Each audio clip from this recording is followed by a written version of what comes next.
Ah, le fameux choix du statut juridique. C'est vraiment la toute première grande décision pour quiconque se lance dans l'entrepreneuriat. Et attention, ce n'est pas juste de la paperasse. Non, c'est bien plus que ça.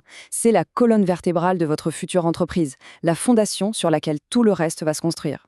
C'est la grande question qu'on se pose tous au début, et franchement, ça peut faire un peu peur. Mais pas de panique.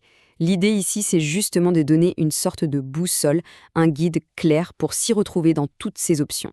Et il faut vraiment bien comprendre que ce n'est pas du tout une simple formalité. Non, ce choix va avoir un impact direct sur le quotidien, sur les finances, sur la protection de son patrimoine personnel et même sur la capacité de l'entreprise à grandir dans les années à venir.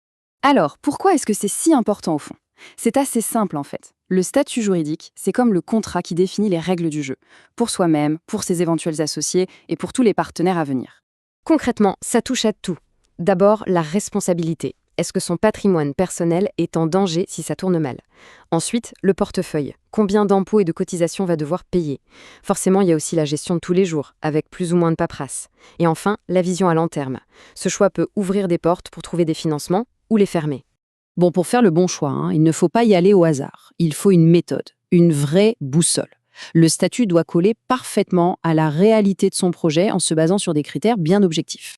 Et très souvent, le premier réflexe, c'est celui-là, la protection. Comment est-ce qu'on fait pour bien séparer ce qui appartient à l'entreprise de ce qui nous appartient personnellement? C'est une question absolument centrale et elle va guider une bonne partie de la réflexion.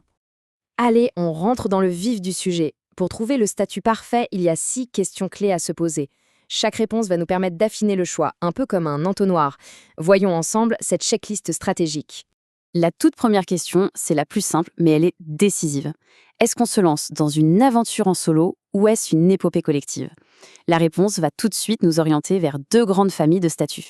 Ici, on voit bien la différence fondamentale. D'un côté, l'entreprise individuelle. C'est simple, l'entreprise et l'entrepreneur ne sont qu'une seule et même personne. De l'autre, la société.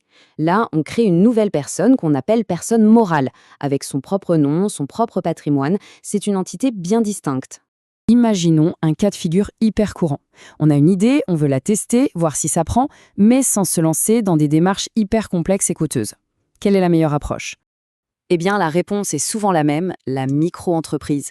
C'est un régime qui est fait pour ça. La création se fait en quelques clics, la gestion est hyper simple et surtout, le gros avantage, c'est qu'on ne paie des cotisations que sur ce qu'on encaisse vraiment. Pas de chiffre d'affaires, pas de charge. C'est juste parfait pour tester une idée sans prendre de gros risques. Maintenant, si le projet est plus ambitieux, si on s'associe ou qu'on vise une croissance rapide, là, on entre dans le monde des sociétés. Et on arrive au grand classique, le fameux duel Sarl contre SAS. Ce tableau résume très bien le match. La SARL, c'est la voie de la sécurité. Son fonctionnement est très encadré par la loi, c'est rassurant, c'est souvent idéal pour les projets familiaux. La SAS, elle, c'est la championne de la souplesse. On peut organiser la gouvernance un peu comme on veut dans les statuts, ce qui est un avantage énorme pour attirer des investisseurs. En gros, c'est le choix entre la sécurité et l'agilité. Et attention, voici le point qui fait souvent pencher la balance. Pour une même rémunération nette, le coût pour l'entreprise est radicalement différent. Le gérant de Sarel est travailleur non salarié, TNS, avec des cotisations qui tournent autour de 45%. En SAS, le président est assimilé salarié. Il a une meilleure protection sociale, c'est vrai, mais ça coûte beaucoup plus cher à l'entreprise, on est plus proche des 82%. Bon, on a vu la théorie, passons à la pratique. Il faut bien garder en tête qu'il n'y a pas de statut idéal dans l'absolu. Il n'y a que le statut qui est parfaitement adapté à son projet et à ses objectifs. Premier cas de figure. La priorité absolue, c'est de garder un maximum de cash, en minimisant le poids des charges sociales. C'est une stratégie de maîtrise des coûts, tout simplement. Dans ce cas, la logique est claire. L'URL si on est seul ou la SARL si on est plusieurs sont les plus avantageuses. Pourquoi? Grâce à ce fameux statut TNS et à ses cotisations sociales bien plus basses. C'est un arbitrage très clair entre le coût et le niveau de protection sociale. Deuxième scénario, complètement différent. Le projet, c'est une start-up à forte croissance. L'objectif, c'est de faire rentrer des investisseurs, d'attirer de nouveaux talents au capital. Bref, on optimise tout pour la croissance future. Là, il n'y a quasiment pas d'hésitation. C'est la SAS ou la SASU pour un projet solo qui est le véhicule parfait. Sa grande liberté permet de rédiger des pactes d'associés sur mesure, de créer différentes sortes d'actions, tout ce qu'il faut pour structurer une levée de fonds proprement. On arrive à la fin de ce parcours. Et ce qu'il faut vraiment retenir, c'est que le choix du statut n'est pas une finalité. C'est le vrai point de départ de la stratégie d'entreprise. C'est la première brique qui va conditionner tout le reste. Évidemment, ici on a vu les grandes lignes, mais chaque projet a ses petites particularités. C'est pourquoi se faire accompagner par un pro, comme un expert comptable ou un avocat, ce n'est pas un luxe. C'est vraiment une étape essentielle pour sécuriser cette décision.